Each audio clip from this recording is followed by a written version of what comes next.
Ligtas at mapayapa ang pagsalubong ng bagong taon sa Lambak ng Cagayan ayon sa ulat ng Police Regional Office 2 na nagtala ng 0 stray bullet at 50% decrease sa insidente ng paputok kumpara noong nakaraang taon. Ayon sa kapulisan, nakamit ito sa pamamagitan ng mahigpit na operasyon laban sa iligal na pagpaputok, checkpoints at tuloy-tuloy na paalala sa publiko hinggil sa ligtas na pagdiriwang. Nakakaapekto rin ang mga pagkumpiska ng ipinagbabawal na paputok at pag-aresto sa ilang lumabag sa batas.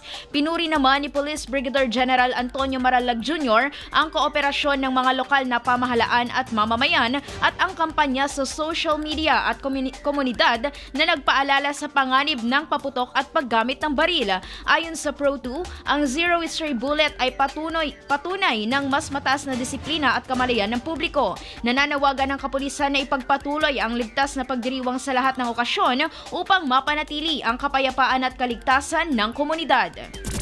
IFM News.